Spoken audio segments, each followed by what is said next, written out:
tempat tinggal kita ya.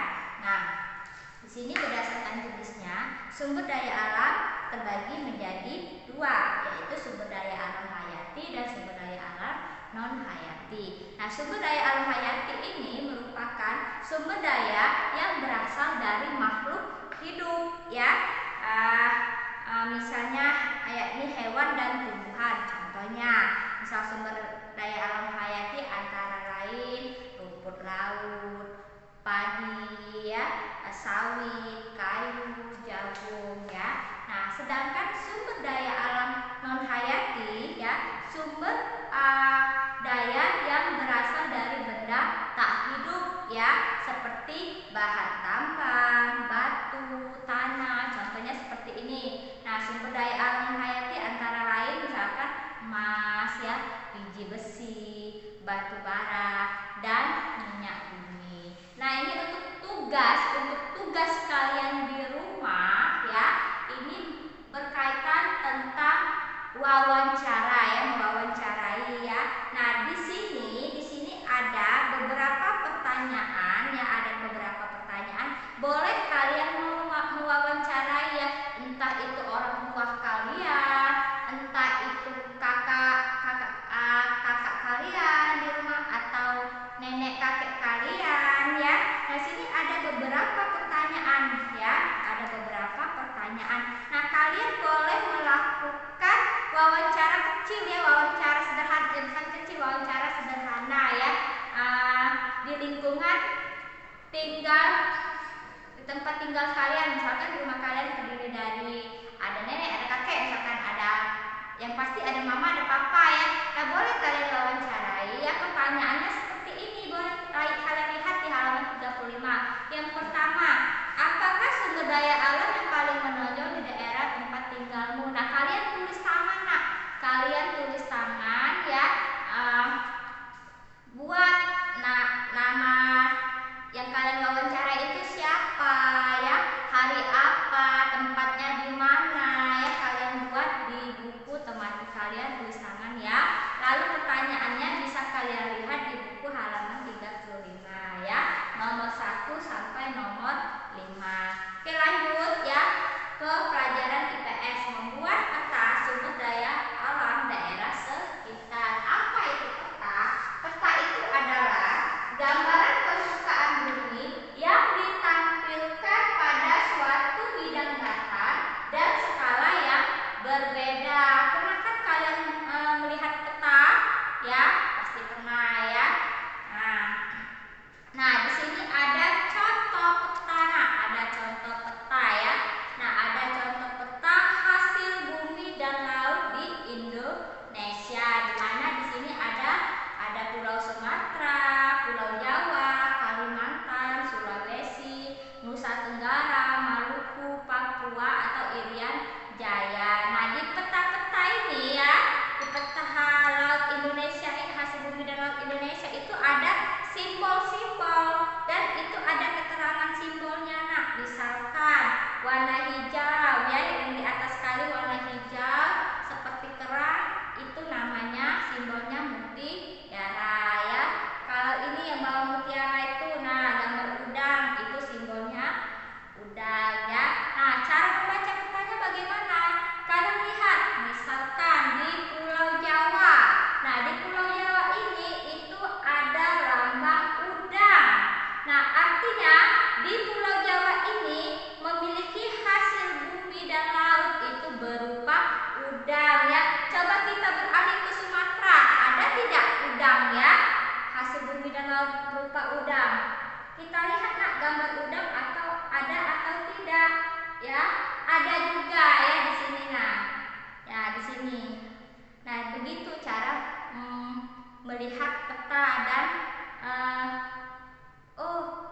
di Kalimantan ini ada ini misalkan ada barang misalkan ya, kalian bisa melihat simbol dan keterangannya di samping atas ya.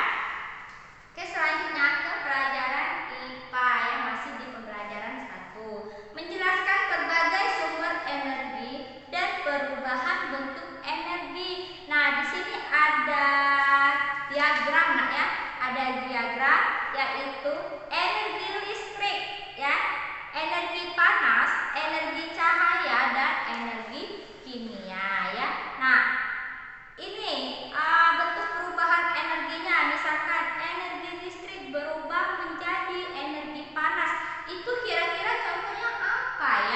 energi listrik berubah energi panas. Bisa kalian lihat nggak di gambaran ini?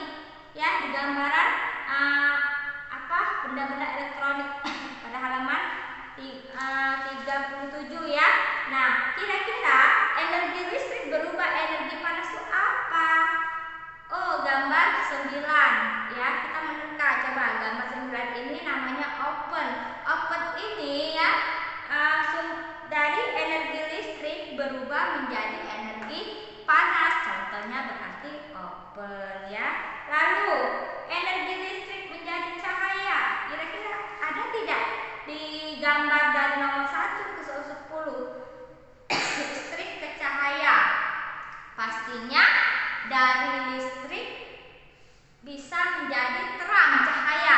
Itu contohnya lampu ya pada halaman 8. Energi listrik berubah menjadi kimia. Nah, boleh kalian cari masih banyak ya bentuk perubahan energi lainnya ya. Oke, selanjutnya kita ke pembelajaran 2. Pelajaran SPDP menyanyikan lagu nasional secara kanon. Nah, apa itu kanon? Kanon itu adalah teknik komposisi di mana yang suatu lagu yang sama dinyanyikan berurutan oleh beberapa suara, lalu akan dinyanyikan secara bersama-sama. Nah, jadi berurutan nyanyinya seperti mungkin contohnya kurang lebih seperti orang lagi paduan suara. Pernah tidak kalian nonton televisi pada saat upacara 17 Agustus? Nah, pada saat upacara Agustus itu kan ditayangkan di mana Bapak Presiden mengadakan upacara di Jakarta ya.